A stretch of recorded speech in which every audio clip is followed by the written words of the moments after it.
Mulai yuk kita siapkan hati kita. Kita menyembah Tuhan sebelum kita belajar firman Tuhan. Haleluya. Sikarala barala barala pasyana yaramu. Sirala bataka yarala basyandi. Terima kasih Tuhan. Kami bersyukur. Terima kasih buat sepanjang hari ini. Engkau menyertai kami.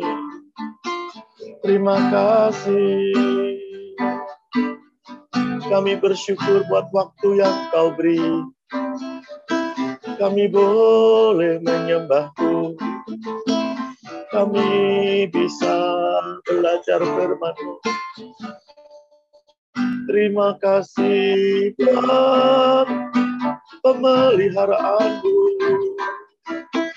Terima kasih Bapa, Engkau melindungi kami. Engkau menuntun kami. Engkau memelihara kami.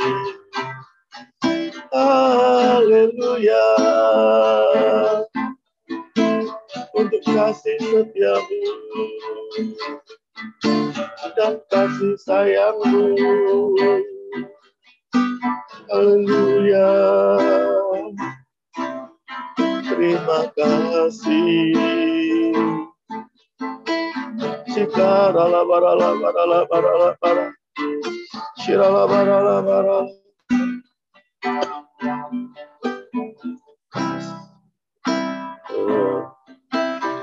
Kasih yang terindah,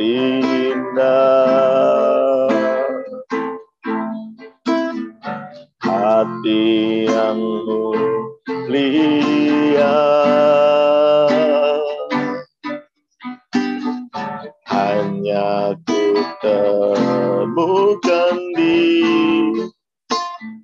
dalam-Mu,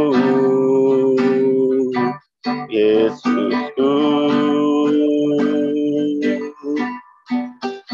Pujian dari hatiku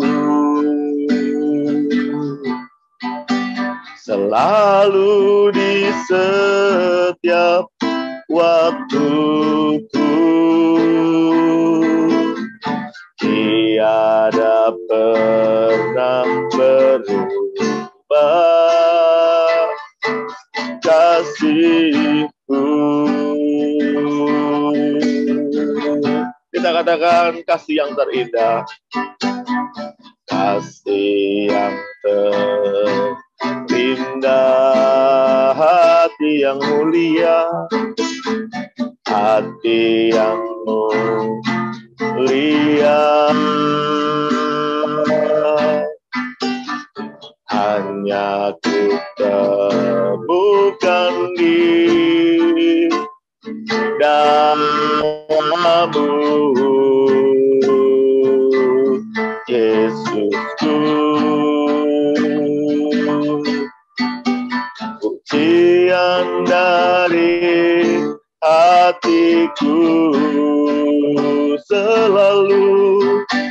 selalu di setiap waktuku.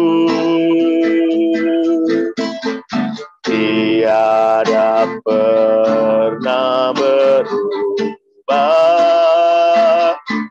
kasih-Ku.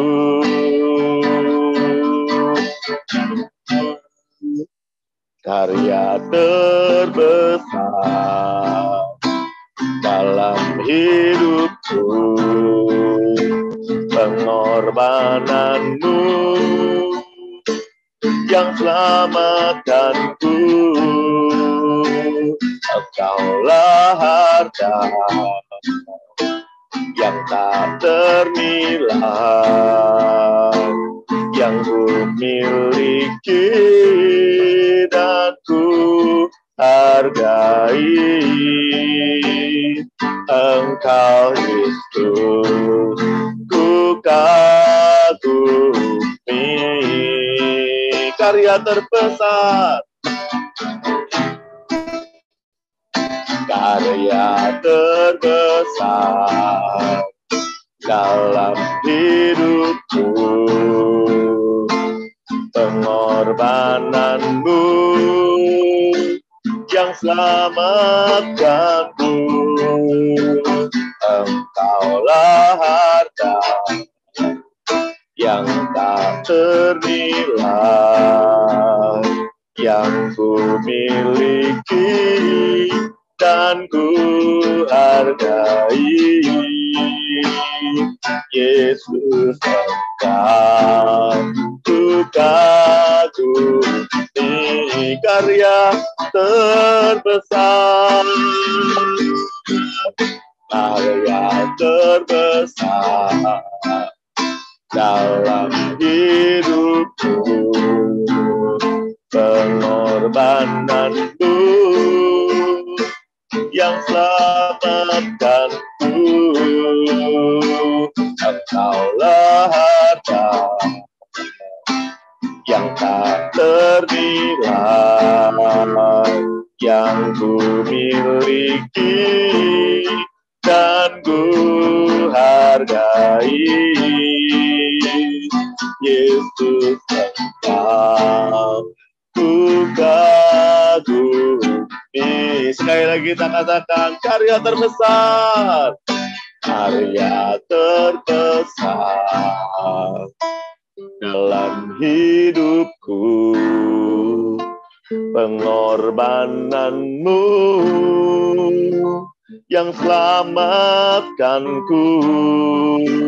Engkaulah harta yang tak ternilai,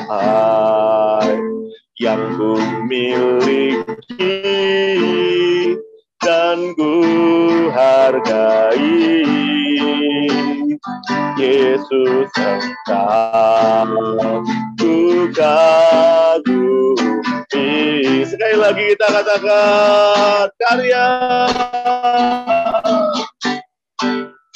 karya terbesar dalam hidupku,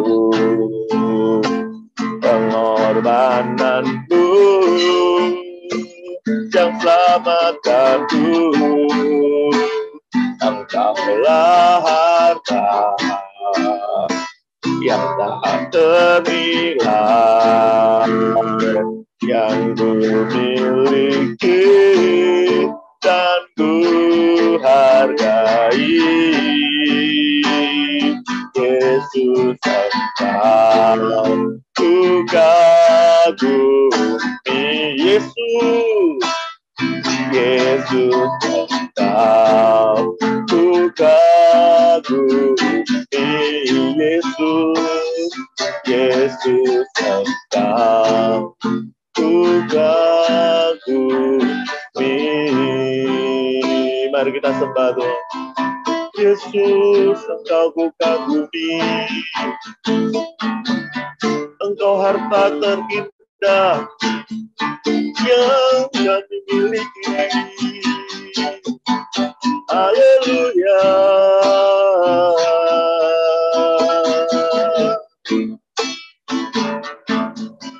Engkau perlindungan kami, Engkau kekuatan kami.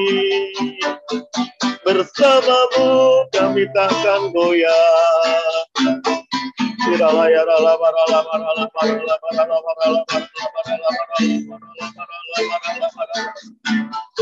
Haleluya, haleluya. Terima kasih, Engkau baik, kasih-Mu besar dalam hidupku. Kami menyembah-Mu.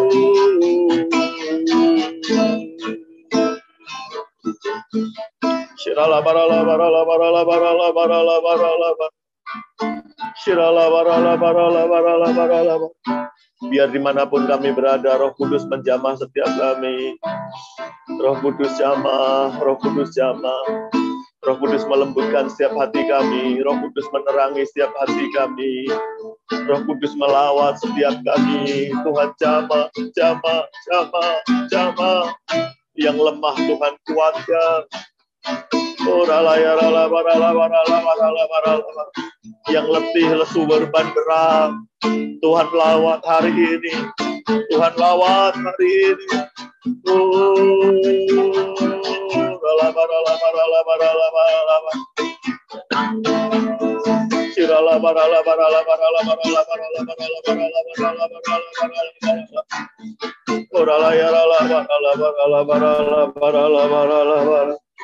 Haleluya.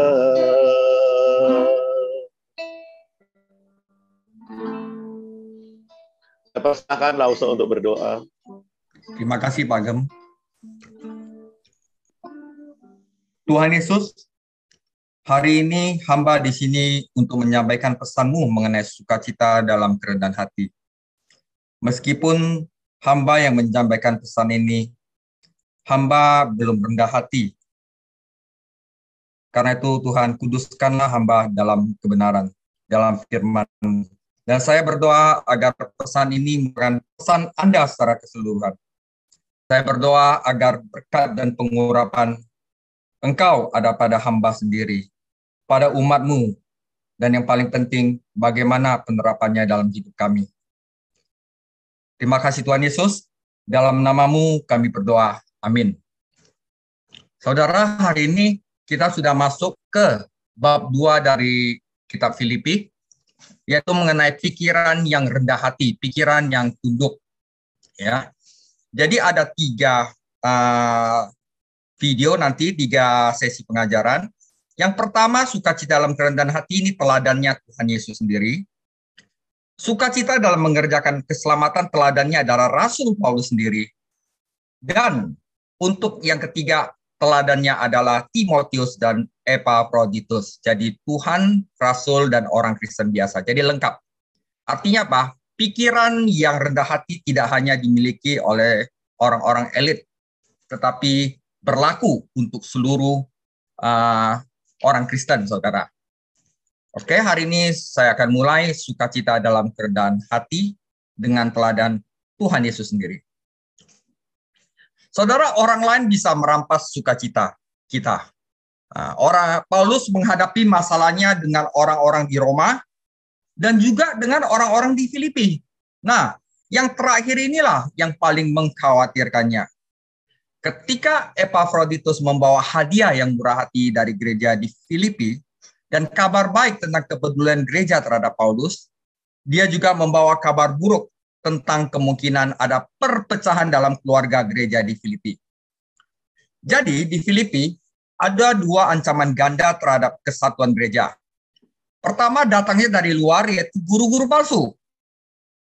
Yang kedua adalah anggota umat gereja yang terpecah dari dalam. Jadi yang terpecah di sini ada 2 kelompok wanita. Pertama Euodia dan Sintike. Apa yang diperebutkan oleh Euodia dan Sintike tidak disebutkan oleh Paulus. Mungkin kedua perempuan ini ingin menjadi kabisi di kepala paduan suara. Mereka berdebat. Yang satu pengen hari ini makanannya capcay fuyung hai, yang satu pengen makanannya ayam geprek. Nah, karena itu mereka ada selisih pendapat dan mereka pecah. Paulus mengetahui apa yang tidak diketahui oleh beberapa pekerja gereja saat itu di Filipi, bahwa ada perbedaan antara kesatuan dan keseragaman. Saudara, beda kesatuan dan keseragaman. Kesatuan tanpa keragaman akan menghasilkan keseragaman. Jadi kalau gereja itu cuma paduan suara aja atau firman aja, itu seragam, saudara. Atau dia punya ciri khas monoton aja, itu seragam, saudara. Dan keseragaman cenderung menghasilkan kematian. Seperti kayak hotel, saudara, dia ada banyak keragaman. Ada bagian dapur koki, ada bagian room, ada bagian accounting, ada sales, ada engineering. Nah, kalau semuanya itu bagian room aja, maka hotel itu tidak bisa berjalan. Demikian pula gereja. Kalau kita paksakan seluruh anggota itu seragam, itu lama-lama akan menjadi kematian, saudara. Hidup adalah keseimbangan antara kesatuan dan keragaman. Saat tubuh manusia melemah, sistemnya melambat, dan semua cenderung akan menjadi satu seragam, yaitu debu, saudara. Yang paling akhir tentu adalah bahwa tubuh itu sendiri berubah menjadi debu atau seragam. Nah, ini membantu menjelaskan mengapa beberapa gereja dan pelayanan Kristen lainnya telah melemah dan mati.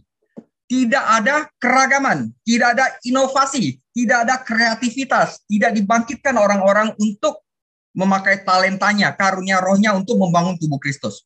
Dibikin seragam otoritas oleh satu orang. Nah, tidak ada keragaman yang cukup untuk menjaga kesatuan agar tidak menjadi seragam, saudara. Tapi, saudara, jika perbedaan itu tidak dikendalikan, ada bagian musik, ada bagian firman, ada bagian pelayanan jemaat, ada bagian doa. Kalau masing-masing itu tidak dikendalikan, itu bisa menghancurkan persatuan. Kenapa? Karena mereka akan menganggap bagian mereka adalah yang paling bagus, kudus. Dan mereka akan bilang bagian lain tidak bagus. Nah, itu tidak boleh. Nah, kemudian di gereja itu akan memiliki perselisihan, saudara, jika perbedaan-perbedaan ini tidak dikendalikan. Nah, kita akan menemukan dalam 1 Korintus 13 bahwa kedewasaanlah yang menyeimbangkan antara kesatuan dan keragaman. Perselisihan dalam tubuh antara anggota individu dan organisme secara total hanya dapat diselesaikan dengan kedewasaan, yaitu menganggap bagian orang lain lebih dari diri kita sendiri. Jadi kita tidak menilai hasil kerja orang, tetapi kita lebih menilai apa yang harus kita lakukan. Dengan begitu, gereja akan damai, saudara. Masing-masing akan support, akhirnya gereja akan bertumbuh. Jadi kita perlu kesatuan, tapi kita butuh keragaman juga. Kalau tidak ada keragaman, nggak bisa. Kalau kita seragam semua akan monoton, akan mati. Tapi keragaman ada, tidak diimbangi dengan kedewasaan, maka akan jadi perselisihan. Oke. Nah, saudara, inilah yang terjadi di gereja di Filipi. Akhirnya Paulus menulis surat di Filipi 2 ayat 1-4 sebagai introduction. Itu jadi karena dalam Kristus ada nasihat, ada penghiburan kasih, ada persekutuan roh, ada kasih mesra dan belas kasihan, semuanya sudah ada di gereja Filipi. Karena itu, sempurnakanlah sukacitaku dengan ini.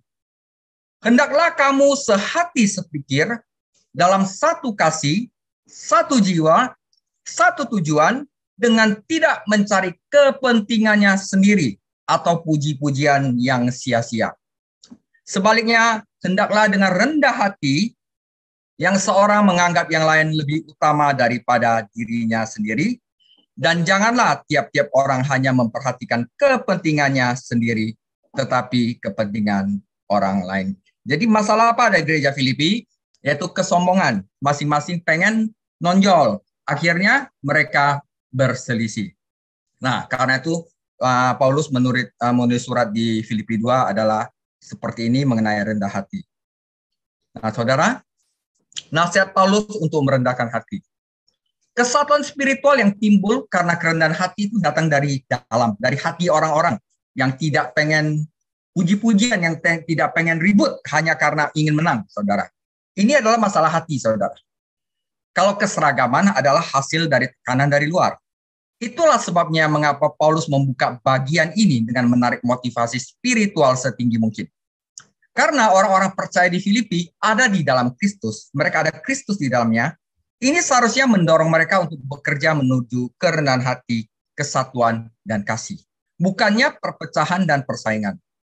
Dengan cara yang ramah, Paulus berkata kepada gereja di Filipi, perselisihan kalian menunjukkan bahwa ada masalah rohani dalam persekutuan kalian.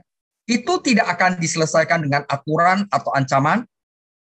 Itu akan terpecahkan hanya ketika hati Anda benar dengan Kristus dan satu sama lainnya. Paulus ingin mereka melihat bahwa penyebab dasarnya adalah egois dan penyebab keegoisan adalah kesombongan. Tidak ada sukacita, saudara, dalam kehidupan orang Kristen yang menempatkan dirinya di atas orang lain. Rahasia sukacita lepas dari orang-orang adalah kerendahan hati. Ayat kuncinya adalah jangan sampai terjadi perselisihan atau perpecahan, tetapi dalam kerendahan hati, hendaklah masing-masing menganggap orang lain lebih penting daripada diri mereka sendiri. Dalam Filipi 1 itu adalah pikiran tunggal, dan dalam Filipi 2 itu adalah pikiran yang tunduk. Paulus, sang pemenang jiwa dalam Filipi 1, sekarang menulis menjadi Paulus seorang hamba yang rendah hati dalam Filipi 2. Penting bagi kita untuk memahami apa yang Alkitab masukkan dengan kerendahan hati. Orang yang rendah hati bukanlah orang yang berpikir dirinya kurang. Bukanlah orang yang berpikir buruk tentang dirinya sendiri. Dia sama sekali nggak pikirin diri sendiri. Kerendahan hati adalah anugerah yang ketika Anda tahu Anda memilikinya, Anda telah kehilangannya. Orang-orang yang benar-benar rendah hati mengenal dirinya sendiri dan menerima dirinya sendiri. Dan dia akan menyerahkan dirinya kepada Kristus untuk menjadi seorang hamba dan menggunakan apa yang dia miliki, talenta yang dia miliki, atau apa yang dia miliki untuk kemuliaan Allah dan untuk kebaikan orang lain dan bukan untuk diri sendiri. Itu adalah rendah hati, saudara ya. Nah, teladan pikiran tunduk pada Filipi 2. Kepentingan orang lain adalah ide kunci pada pasal ini. Mata orang percaya berpaling dari dirinya sendiri dan terfokus pada kebutuhan orang lain. Pikiran yang tunduk tidak berarti bahwa orang percaya adalah keset agama untuk digunakan semua orang. Ini bukanlah apa yang Paulus sarankan sama sekali. Kitab suci menyatakan dengan sempurna bahwa kami adalah hamba-hambamu karena Tuhan Yesus. Jika kita memiliki pikiran tunggal, maka kita tidak akan memiliki masalah dengan pikiran tunduk. Karena apa yang kita kerjakan hanya untuk Yesus Kristus. Dalam Filipi 2, seperti yang saya jelaskan tadi, Paulus memberikan kita 3 teladan, pikiran yang tunduk. Yang hari ini kita bahas adalah teladan Yesus Kristus. Minggu depan adalah teladan Paulus sendiri. Dan minggu ketiga adalah teladan Timotius dan Epaphroditus. Ini digabung, saudara. Tentu saja teladan yang terbaik adalah Yesus Kristus. Dan Paulus mulai dengan Yesus Kristus yang akan kita bahas hari ini. Yesus Kristus mengilustrasikan 4 karakteristik orang yang rendah hati dengan pikiran yang tunduk, saudara. Nah, ini adalah apa yang kita pelajari hari ini. Saudara, sebelumnya saya masukin lagi, kesombongan adalah kenikmatan yang hanya didapatkan dengan menempatkan diri di atas orang lain. Kesombongan berarti mementingkan diri sendiri. Kesombongan akan cepat melahirkan penyakit jiwa yang bernama iri hati, saudara. Di dalam Yakobus 3:16, sebab di mana ada iri hati dan mementingkan diri sendiri, di situ pasti ada kekacauan dan segala macam perbuatan jahat. Sebaliknya, dalam perikop ini, Paulus mengilustrasikan teladan Tuhan Yesus yang rendah hati, yaitu 4 karakteristik orang dengan pikiran yang tunduk. Yaitu pertama, Yesus Kristus memikirkan orang lain, bukannya diri sendiri. Ayat 5-6, Yesus Kristus melayani orang lain, bukan untuk dilayani. Ayat ke-7, Yesus Kristus rela berkorban untuk orang lain. Ayat 8, Yesus Kristus memuliakan Allah, bukan manusia. Ayat 9-11. Ini 4 poin yang akan kita pelajari hari ini. Firman yang pertama dulu, Yesus Kristus memikirkan orang lain bukan dirinya sendiri. Oh, ini saya gabung, saudara, sorry ya. 4-4-nya saya gabung jadi satu bacaan. Hendaklah kamu dalam hidupmu bersama menaruh pikiran perasaan yang terdapat juga dalam Kristus Yesus, yang walaupun dalam rupa Allah, tidak menganggap kesetaraannya dengan Allah itu sebagai milik yang harus dipertahankan, melainkan telah mengosongkan dirinya sendiri dan mengambil rupa seorang hamba, dan menjadi sama dengan manusia, pelayan. Dan dalam keadaan sebagai manusia, ia telah merendahkan dirinya dan taat sampai mati, bahkan sampai mati di kayu salib. Itulah sebabnya Allah sangat meninggikan dia dan mengaruniakan kepadanya nama di atas segala nama, supaya dalam nama Yesus Kristus bertekuk lutut segala yang ada di bumi, yang di langit, yang ada di bawah bumi. Dan segala lidah mengaku Yesus Kristus adalah Tuhan, baginya kemuliaan Allah dan Bapa. Saudara, yang pertama, Yesus Kristus memikirkan orang lain bukan dirinya sendiri. Pikiran Kristus berarti sikap yang ditunjukkan oleh Kristus. Sikapmu harus sama dengan sikap Yesus Kristus. Bagaimanapun juga, pikiran menentukan tindakan. Jika pikiran kita adalah egois, mementingkan diri sendiri, maka tindakan kita akan memecah belah dan rusak. Yakobus mengatakan pada hal yang sama. Nah, di sini kita akan belajar bagaimana Yesus itu dengan sangat, bukannya merendahkan diri lagi, sangat-sangat merendahkan diri, saudara. Ayat-ayat dalam Filipi membawa kita ke masa lalu yang kekal. Kata rupa Allah itu nggak ada hubungan dengan bentuk atau ukuran yang fisik, saudara. Allah itu ada roh. Ketika Alkitab mengacu pada mata Tuhan atau tangan Tuhan, itu tidak mengklaim bahwa Tuhan memiliki bentuk manusia, mata atau tangan. Sebaliknya, ia menggunakan istilah manusia untuk menggambarkan atribut ilahi. Ya, karakteristik Tuhan, sesuatu yang ada di dalam sifat Tuhan. Kata rupa berarti ekspresi lahiriah dari sifat batinia Allah. Ini berarti bahwa dalam kekekalan masa lalu, Yesus Kristus adalah Allah. Bahkan Paulus menyatakan bahwa Yesus setara dengan Allah. Ayat-ayat lain seperti Yohanes 1 ayat 1-4, Kolose 1 ayat 15, Pleroma, dan Ibrani 1 ayat 1-3 menyatakan bahwa Yesus Kristus adalah Allah. Kepenuhan Allah, dia adalah Allah gitu. Nah, jadi di sini agak sedikit tricky, saudara, tapi saya tetap akan ajukan, ya. Rupa Allah di sini banyak sering disalahartikan orang. Karena itu saya buka bahasa Yunaninya. Rupa adalah morph sama hiparso. Nah, Allah adalah theos. Nah, di sini dikatakan bahwa rupa adalah sesuatu yang di dalam Allah, kan Allah ada roh, atributnya, ya, menjadi sesuatu yang bisa diekspresikan secara lahiriah, tetapi masih di dalam keharmonisan. Dan Allah yang di sini ada sejak kekekalan, pre-exist, already have. Nah, jadi artinya apa? Sifat dan keberadaan yang sudah ada, Allah yang kekal, sebelumnya dideskripsikan secara mencolok di sini. Paulus menggunakan ekspresi yang menunjukkan hubungan Yesus Kristus dari Trinitas dengan yang pertama, yaitu Allah, yaitu subordinasi abadi tanpa menyiratkan Yesus inferioritas dari Bapa. Jadi dia benar-benar Allah yang benar-benar utuh.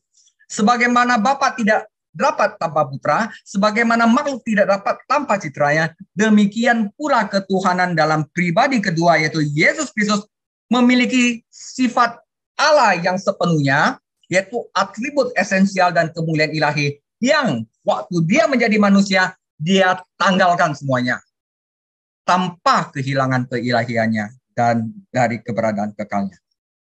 Jadi dia yang memiliki atribut esensial Allah, dia tanggalkan, saudara, untuk menjadi manusia, tanpa kehilangan keilahiannya dari keberadaan kekalnya. Nah, itu artinya rupa Allah, saudara. Nah, tentu saja sebagai Tuhan, Yesus Kristus tidak membutuhkan apa-apa. Dia pemilik segalanya, saudara. Dia memiliki semua kemuliaan dan pujian surga. Dengan Bapa dan Roh dia memerintah atas seluruh alam semesta. Tetapi dalam Filipi 2 ayat 6 menyatakan fakta yang menakjubkan. Dia tidak menganggap kesetaraannya dengan Allah sebagai sesuatu yang penting untuk dipertahankan. Dia lepaskan untuk kita menjadi manusia. Dia lepaskan atribut ilahinya tanpa kehilangan atribut itu. Ini artinya apa? Yesus Kristus tidak memikirkan dirinya sendiri. Dia memikirkan orang lain.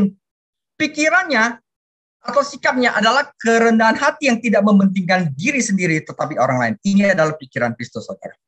Sebuah sikap yang mengatakan, saya tidak menggunakan kekuasaan saya tidak menggunakan hak istimewa saya atau otoritas saya untuk diri saya sendiri. Saya menggunakan otoritas saya untuk orang lain, dan untuk melakukan ini, saya akan dengan senang hati mengesampingkan dan membayar berapapun harganya. Saudara, otoritas harus diimbangi oleh kerendahan hati. Jadi kalau orang mau naik otoritasnya, dia harus tambah rendah hati. Kalau enggak, bahaya. Kebanyakan orang dapat menangani tanggung jawab jika Anda membayarnya dengan cukup.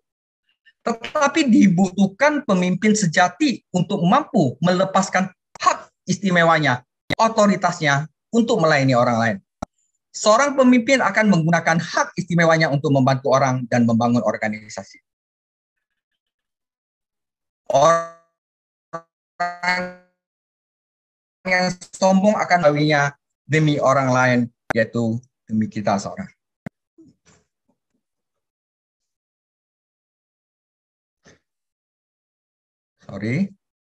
Akan bermanfaat untuk membandingkan sikap Kristus dengan sikap Lucifer, saudara, dan Adam. Lucifer pernah menjadi yang tertinggi di antara makhluk-makhluk malaikat, dekat dengan tata Allah. Tetapi dia ingin berada di atas tata Allah. Lucifer berkata, aku akan. Tetapi Yesus berkata, kehendakmu lah yang terjadi. Lucifer tidak puas menjadi malaikat tertinggi, dia ingin menjadi pencipta. Yesus adalah pencipta, namun dia rela menjadi manusia. Kerendahan hati Kristus adalah teguran bagi kesombongan setan, juga untuk kesombongan manusia, saudara. Lucifer sendiri tidak puas menjadi pemberontak. Dia datang ke Taman Eden dan menggoda manusia untuk menjadi pemberontak. Adam pun memiliki semua yang dia butuhkan. Dia sebenarnya adalah raja atas segala ciptaan Tuhan. Tetapi setan berkata kepada Hawa, kamu akan menjadi seperti Allah. Jadi artinya apa? Manusia dengan sengaja menggenggam atau menginginkan sesuatu yang berada di luar jangkauannya. Dan sebagai akibatnya, menjerumuskan seluruh umat manusia ke dosa dan kematian. Saudara, Adam dan Hawa hanya memikirkan dirinya sendiri. Yesus Kristus memikirkan orang lain. Kita bisa maklum bahwa orang-orang belum diselamatkan adalah egois. Orang-orang yang belum Kristen adalah egois dan sombong. Karena mereka tidak mengerti. Tetapi kita tidak mengharapkan keegoisan dan kesombongan dari orang-orang yang sudah Kristen, yang sudah mengerti tentang kerendahan hati, yang telah mengalami kasih Kristus dan persekutuan Roh Kudus. Lebih dari 20 kali dalam perjanjian baru Tuhan menginstruksikan kita bagaimana hidup dengan satu sama lain. Saudara, itu adalah pertama. Sikap rendah hati Yesus Kristus adalah memikirkan orang lain, bukan memikirkan diri sendiri. Karakteristik kedua orang rendah hati adalah dia melayani, bukan dilayani. Memikirkan orang lain dalam pengertian abstrak aja tidak cukup. Kita harus turun dalam pelayanan sejati, saudara. Jadi yang belum pelayanan, daftar, saudara. Anda akan mengalami hal-hal yang luar biasa, rugi kalau nggak pelayanan, ya. Karena Anda akan belajar untuk rendah hati. Dan di dalam rendah hati ada sukacita, saudara. Nah, saudara, seorang filsuf terkenal menulis kata-kata cemerlang tentang mendidik anak-anak, tetapi susah untuk mempraktekannya. Nah, makanya Anda harus masuk ke pelayanan untuk praktek. Mudah baginya untuk mencintai anak-anak secara abstrak, tetapi ketika sampai pada praktek itu adalah sesuatu yang lain. Yesus melayani orang lain dan menjadi seorang hamba. Paulus menelusuri langkah-langkah dalam pelayanan Yesus Kristus. Pertama, seperti yang kita katakan, dia mengosongkan dirinya, saudara, atributnya dilepaskan. Ya, mengesampingkan penggunaan atribut-atributnya sendiri sebagai Allah secara independen. Dia berinkarnasi menjadi manusia. Bukan hanya menjadi bayi, dia menjadi fetus. Dia 9 bulan di perut Maria, saudara. Dia menjadi janin, saudara. Dalam tubuh yang tidak berdosa. Dan dia menggunakan tubuh itu untuk menjadi pelayan. Dan dia membawa tubuh itu ke kayu salib dan rela mati. Turun, saudara. Wah, betapa luar biasanya kalau kita pelajari secara dalam mengenai Yesus Kristus. Nah, saudara, dari surga ke bumi, dari kemuliaan sampai kehinaan, dari Tuhan menjadi hamba, dari hidup menjadi mati, bahkan mati di kayu salib. Saudara, di zaman perjanjian lama, Kristus telah mengunjungi bumi pada kesempatan untuk beberapa pelayanan khusus. Kejadian 18 ada contohnya. Tetapi kunjungan itu bersifat sementara. Tetapi ketika Yesus Kristus lahir di Bethlehem, dia masuk dalam persatuan permanen dengan umat manusia yang darinya tidak ada jalan keluarnya. Dia rela merendahkan dirinya agar dia dapat mengangkat kita. Saudara, perhatikan bahwa Paulus menggunakan kata rupa lagi dalam Filipi 2 ayat 7, yaitu pengosongan ekspresi ilahinya, yaitu ekspresi lahiriah dari sifat batinnya. Yesus tidak berpura-pura menjadi hamba. Dia udah kosong, saudara. Dia bukan aktor yang memainkan peran. Dia sebenarnya adalah seorang pelayan. Ini adalah ekspresi sejati dari sifat terdalamnya. Dia adalah Tuhan, manusia, Allah, dan manusia yang bersatu dalam kesatuan, dan dia datang sebagai hamba. Pernahkah Anda memperhatikan ketika Anda membaca keempat Injil bahwa Yesuslah yang melayani orang lain, bukan orang lain yang melayani Yesus? Dia siap membantu dan memanggil semua jenis orang. Nelayan, pelacur, pemungut cukai, orang sakit, orang yang berduka. Sama seperti anak manusia datang bukan untuk dilayani, melainkan untuk melayani dan untuk memberikan nyawanya menjadi tebusan banyak orang. Matius 20:28. Saudara, di loteng atas, ketika murid-muridnya tampak menolak untuk mencuci kaki, melayani, Yesus bangkit, menanggalkan pakaian luarnya, mengenakan handuk linen yang panjang, dan membasuh kaki mereka. Yohanes 13. Dia mengambil tempat seorang budak. Bagian cuci kaki itu biasa dilakukan bukan orang Yahudi, tetapi dilakukan oleh budak, saudara. Dia mengambil tempat sebagai budak, saudara. Inilah adalah pikiran yang tunduk dalam tindakan. Dan tidak heran Yesus mengalami sukacita seperti itu. Yang pertama, dia tidak memikirkan dirinya sendiri, tetapi orang lain. Dia melayani. Ya, nah ini saya akan kasih kisah Abraham Lincoln.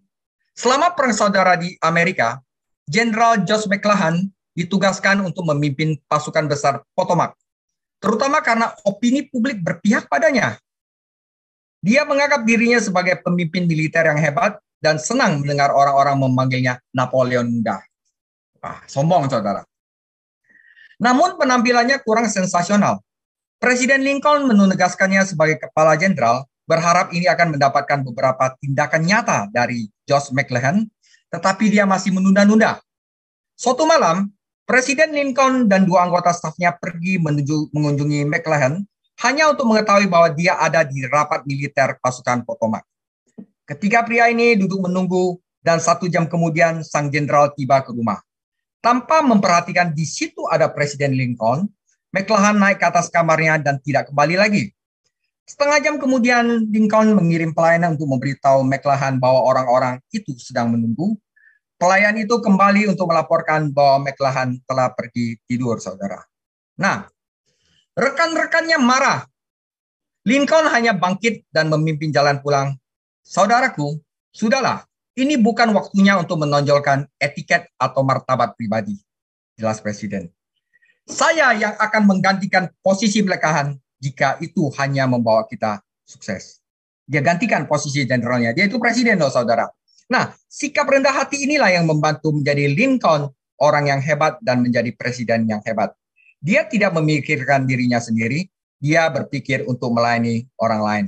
Jadi, saudara, melayani adalah tanda kedua dari pikiran yang tunduk, pikiran yang rendah hati. Saudara, tanda ketiga orang yang rendah hati adalah ini yang paling sulit. Dia rela berkorban untuk orang lain. Saudara, banyak orang bersedia melayani orang lain jika itu tidak merugikan mereka. Tetapi jika ada harga yang harus dibayar, mereka tiba-tiba kehilangan motivasinya. Nah, Yesus di sini, Yesus taat sampai mati, bahkan mati di kayu salib. Kematiannya bukanlah kematian seorang martir, tetapi kematian seorang juru selamat. Dia rela menyerahkan nyawanya untuk dosa-dosa dunia. Nah, saudara, Dr. John Henry Jowett, seorang pengkhotbah terkenal di Inggris di era 1900 berkata, pelayanan tanpa pengorbanan tidak menghasilkan apa-apa. Jika ingin ada berkat, harus ada pengorbanan. Pada sebuah festival keagamaan di Brasil, seorang misionaris pergi dari stand ke stand memeriksa barang dagangannya. Dia melihat tanda di atas salah satu stand yang bertuliskan salib murah, salib murah. Dia berpikir, itulah yang dicari banyak orang, salib murah, pikul salibnya yang murah saja. Saudara, salib Tuhan Yesus itu tidak murah, saudara. Salib Tuhan Yesus itu berat. Salib Tuhan Yesus itu membuat Yesus jatuh berpuluh-puluh kali, saudara. Salib Tuhan Yesus digendongnya dengan tubuh yang penuh darah, saudara. Ya, orang yang dengan pikiran tunduk tidak akan menghindari pengorbanan. Dia hidup untuk kemuliaan Allah dan kebaikan orang lain, dan jika membayar harga untuk menghormati Kristus dan membantu orang lain, dia akan bersedia untuk melakukannya. Jadi ketiga adalah pengorbanan. Saudara, saya akan kasih satu ilustrasi lagi, kisah Jongsang, si obor Asia. Saya baca sini dulu, dia katakan satu kata yang benar-benar bagus. Agar seorang hamba Tuhan memiliki otoritas dalam setiap kalimat yang dia ucapkan, dia harus terlebih dahulu menderita untuk pesan yang dia sampaikan. Tanpa penderitaan besar, tidak ada iluminasi yang besar. So, John Sang tahun 1901 lahir dari keluarga pendeta yang miskin. Tahun 20 dia berangkat ke Amerika untuk kuliah. Dia sangat pintar, saudara. Dia bukan orang yang bodoh. Pintar sekali. Dalam 6 tahun, dia selesaikan gelar doktor fisika dengan peringkat terbaik. Namun akhirnya ada panggilan untuk melanjutkan masuk ke seminari, saudara. Gelar doktor dia itu luar biasa, saudara. Tulisan-tulisannya itu dipuji orang dan banyak orang ingin membayarnya dan memberikan uang yang banyak. Tapi anehnya dia mau melanjutkan masuk ke seminari. Tahun 1927 nilai triwulan seminarinya sangat bagus, tetapi lucunya saudara, tetapi malah pelajaran di seminari mengguncangkan imannya ke titik terendah sampai berniat kembali ke agama-agama timur. Mungkin karena terlalu pinter, dia terlalu banyak pakai filsafat atau ini, sehingga tidak siap untuk masuk ke pelayanan seminari. Nah, dinyatakan orang gila, masuk ke rumah sakit jiwa, di sana dia membaca Alkitab 40 kali dari Kejadian sampai Wahyu. Inilah ijazah dia sesungguhnya. Dan dia keluar dari rumah sakit jiwa setelah 1193 hari. Jadi saudara kalau mau ikutin dia baca Alkitab, saya ada tempatnya saudara ya. Tahun 28, kembali ke Tiongkok, dia membuang seluruh ijazahnya ke laut, kecuali ijazah doktornya untuk menyenangkan ayahnya. Semuanya dia buang dan tinggalkan demi kemuliaan Allah. Saudara, dia tiba ke kampung halamannya di Hinghua dan disambut oleh keluarganya setelah 7 tahun tidak pulang. Mereka semua sudah mendengar tentang kehebatan dia bersekolah di luar. Jadi ayahnya meminta dia untuk bekerja di suatu universitas pemerintah untuk membantu biaya adik-adiknya. Tetapi John Sang berkata kepada ayahnya, "Ayah, aku telah mengabadikan hidupku untuk mengabarkan Injil." Semua terkejut, menangis, kecewa, dan mereka mengira John Sang belum sembuh sakit jiwanya. Tetapi setelah mereka mengamati perilakunya yang kebanyakan berdoa dan menelaah kitab, dengan segan mereka menerima keputusan ini dan mengucapkan selamat kepada dia saat yang memulai hidupnya untuk Tuhan Yesus Kristus. Jadi tahun 1928 sampai tahun 1943 dia tidak menjaga kesehatannya. Dia ekonominya hancur-hancuran, saudara. Dia sakit-sakitan. Tetapi apa yang dilakukan? Pelayanan tanpa henti di Asia Tenggara, termasuk Indonesia. Tahun 1943 meninggal dunia pada usia 42 tahun karena sakit TBC dan kanker usus. Dan di sebelah ini ada satu quote yang saya suka. Yang menarik bagiku tentang kota besar bukanlah kesenangan yang terdapat di dalamnya. Bukan kesenangan yang terdapat di dalamnya, tetapi orang-orang berdosa yang jauh lebih banyak jumlahnya. Keadaan kehidupan mungkin lebih sulit di kota-kota kecil di pedalaman, tetapi mengabarkan Injil di kota besar menguras tenaga dan sangat mengganggu urat syaraf. Benih yang ditabur harus disiram dengan keringat dan air mata. Ini adalah contoh orang yang mengorbankan seluruh hidupnya, mengorbankan pendidikannya, mengorbankan segala sesuatu untuk Yesus Kristus. Dan saya percaya, orang lain mungkin dilihat dia itu menderita, tapi saya percaya dia sukacita, saudara. Kesediaan untuk berkorban. Nah, nanti inilah sikap Paulus, sikap Timotius, juga sikap Epaphroditus. Pengorbanan dan pelayanan berjalan bersama jika pelayanan kita ingin menjadi pelayanan yang sejati. Nah, saudara, ini ada tentang komunisme. Dalam bukunya Leadership and Education, Douglas Hyde menjelaskan bagaimana komunis berhasil dalam program mereka. Sebagai partai anggota komunis sendiri selama 20 tahun, Hyde memahami filosofi mereka. Dia menunjukkan bahwa komunis tidak pernah meminta seseorang untuk melakukan pekerjaan kecil yang kejam untuk orang lain. Mereka selalu memintanya dengan berani melakukan sesuatu yang besar yang akan merugikannya. Istilah melakukan sesuatu dengan pengorbanan. Mereka membuat tuntutan besar dan mereka mendapatkan respon yang siap. Hyde menyebut kesediaan untuk berkorban. Dan inilah saudara yang akan menjadi salah satu faktor terpenting dalam suatu keberhasilan program apapun juga. Bahkan para pemuda dalam gerakan ini diharapkan untuk belajar, mengabdi, memberi, taat, dan inilah menarik dan menahan mereka. Saudara, saya berikan satu cerita lagi, kisah pengorbanan anak-anak muda di gereja. Aero Service. Sebuah dewan gereja sedang merencanakan program pemuda tahunan, dan salah satu anggota menyarankan agar para remaja melayani sebagai usher, memimpin doa, dan membawa musik khusus. Salah satu remaja berdiri dan berkata, "Terus terang kami lelah diminta melakukan hal-hal kecil. Kami ingin melakukan sesuatu yang sulit tahun ini, dan mungkin mempertahankannya sepanjang tahun. Anak-anak telah berbicara dan berdoa tentang hal ini. Kami ingin bekerja dengan wali kami dalam merombak ruang bawah tanah itu, sehingga dapat digunakan untuk ruang kelas. Kami ingin mengunjungi anggota lanjut usia setiap minggu, dan membawakan mereka kebaktian. Dan jika boleh kami ingin mengadakan kesaksian mingguan pada hari Minggu sore di taman." Saudara, dia duduk, dan pendeta muda yang baru itu, yang merencanakan program ini, tersenyum pada dirinya sendiri. Dia secara pribadi telah menantang para remaja untuk melakukan sesuatu yang akan merugikan mereka. Butuh pengorbanan. Tetapi mereka dengan antusias menanggap tantangan tersebut.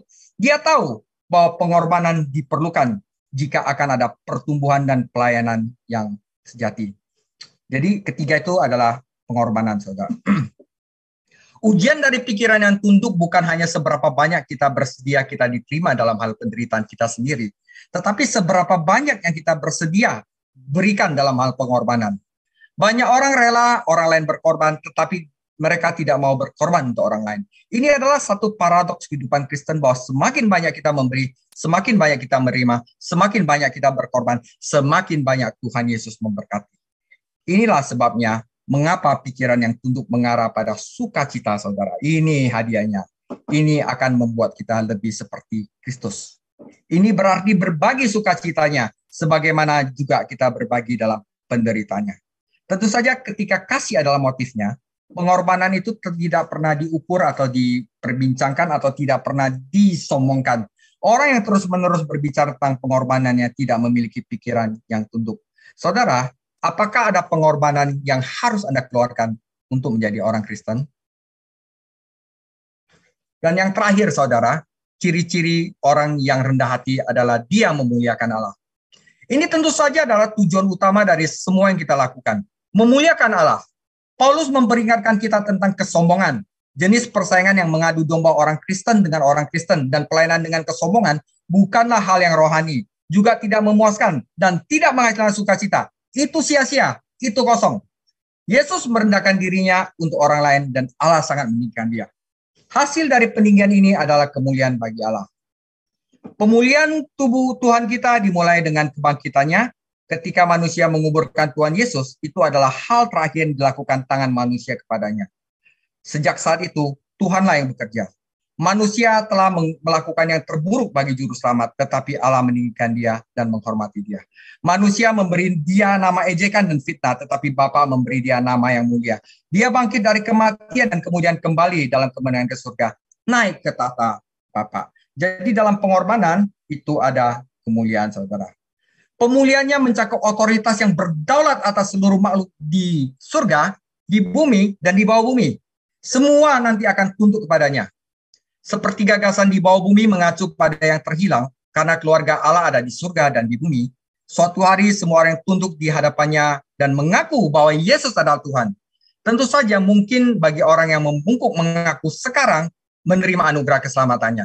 Tetapi nanti orang yang tidak percaya, tapi Yesus sudah datang, tetap harus tunduk, bersujud di hadapannya, berarti penghukuman, saudara. Jadi bersujud di hadapannya sekarang berarti keselamatan, tetapi tunduk di hadapannya pada saat penghakiman berarti penghukuman. Seluruh tujuan kerendahan hati dan pemulihan Kristus adalah untuk kemuliaan Allah. Saat Yesus menghadapi salib kemuliaan Bapa berada di atas pikirannya. Bapa, saatnya telah tiba, Muliakanlah anakmu supaya anakmu juga memuliakan engkau. Faktanya dia telah memberikan kemuliaan ini kepada kita. Dan suatu hari saudara, kita akan dapat kemuliaan ini, berbagi kemuliaan ini dengan Yesus Kristus yang ada di dalam surga, saudara. Saudara, pekerjaan keselamatan juga untuk kemuliaan Allah. Mengapa Yesus mati? Untuk kemuliaan Allah. Pekerjaan keselamatan yang dilakukan Tuhan Yesus jauh lebih besar dan lebih agung daripada sekedar keselamatan jiwa yang terhilang. Keselamatan kita memiliki tujuan akhir, yaitu untuk kemuliaan Allah. Orang dengan pikiran tunduk, sebagaimana ia hidup untuk orang lain, harus mengharapkan pengorbanan dan pelayanan. Tetapi pada akhirnya itu akan membawa kepada kemuliaan. Jadi jangan takut berkorban, saudara, untuk melayani Tuhan. Itu ujung-ujungnya kemuliaan. Sudah pasti, saudara. 1 Petrus 5 ayat 6, karena itu rendahkanlah dirimu di bawah tangan Tuhan yang kuat, supaya kamu ditinggikan pada waktunya. Yusuf menderita dan melayani selama 13 tahun, tetapi kemudian Tuhan meninggikan dia dan menjadikannya penguasa kedua di Mesir. Daud diurapi menjadi raja ketika dia masih muda. Dia mengalami kesulitan dan penderitaan selama bertahun-tahun, tapi pada saat yang tepat Tuhan meninggikan dia sebagai raja Israel. Sudah ada contohnya, saudara. Nah, sebagai penutup, saudara, kita telah belajar bahwa sukacita dari kerendahan hati itu datang dari, yang pertama, mementingkan orang lain lebih daripada diri sendiri. Yang kedua adalah melayani orang lain. Yang ketiga adalah berbagi dalam pengorbanan persekutuan penderitaan Kristus. Dan yang terutama adalah dari pengetahuan bahwa kita memuliakan Allah. Saudara, kita membiarkan terang kita bersinar melalui perbuatan baik kita, dan ini memuliakan Bapa di surga. Kita tidak mungkin tidak melihat kemuliaan ini hari ini, saudara. Ya, tetapi penderitaan di zaman ini tidak dapat dibandingkan dengan kemuliaan yang akan kita dapat nanti pada suatu waktunya. Tetapi kita akan melihatnya ketika Yesus datang dan memberi upah kepada hamba-hambanya yang setia. Matius 5:16, demikianlah hendaknya terangmu bercahaya di depan orang, supaya mereka melihat perbuatanmu yang baik dan memuliakan Bapamu yang di surga. Saudara, apakah Anda percaya bahwa keempat hal tersebut membawa sukacita? Alkitab mengatakannya demikian. Saudara, apakah Anda percaya Alkitab? Saudara, demikian firman Tuhan. Minggu depan kita akan bahas sukacita dalam mengerjakan keselamatan.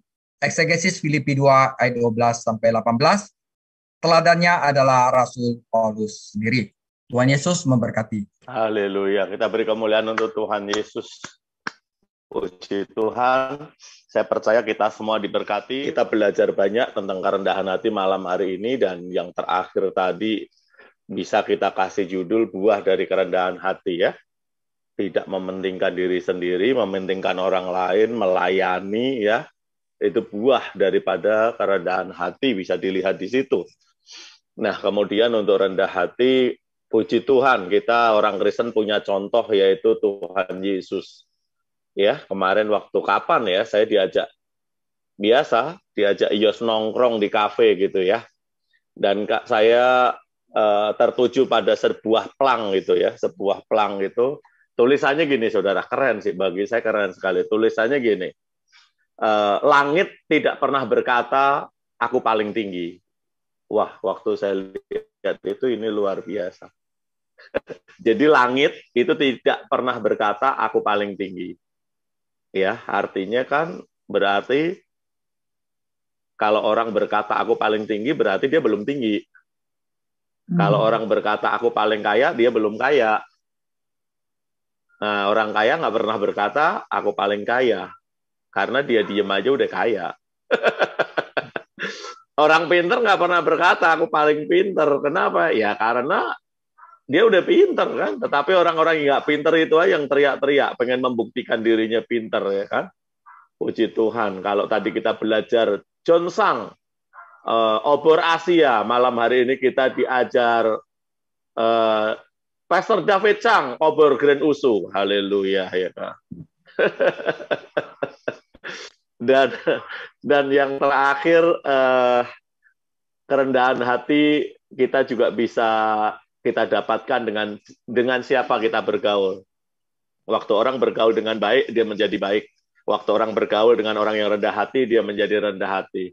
Kalau kita banyak bergaul dengan Tuhan, banyak merindukan hadirat Tuhan, kita pastinya akan rendah hati seperti Tuhan. Haleluya. Ya, kita akhiri malam hari ini.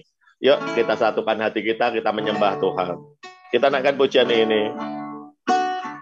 Ku rindu Kau Tuhan, lebih dari segalanya.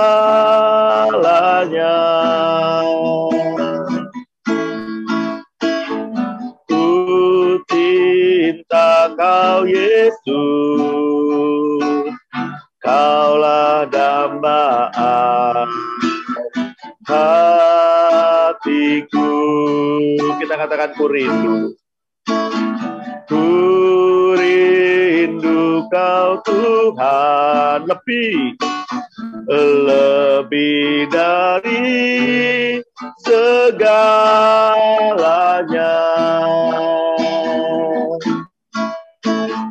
Ku cinta Kau Yesus,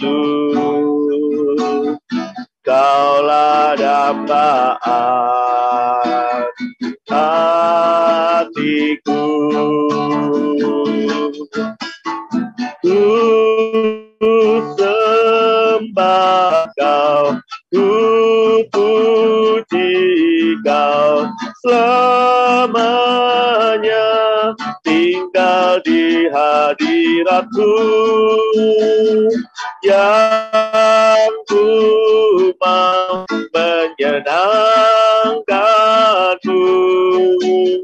Yesus, Kau dambaan hatiku. Ku sembah Kau, ku puji Kau selamanya, tinggal di hadirat-Mu yang ku mau menyenangkan-Mu. Yesus, Kau dambaan hatiku.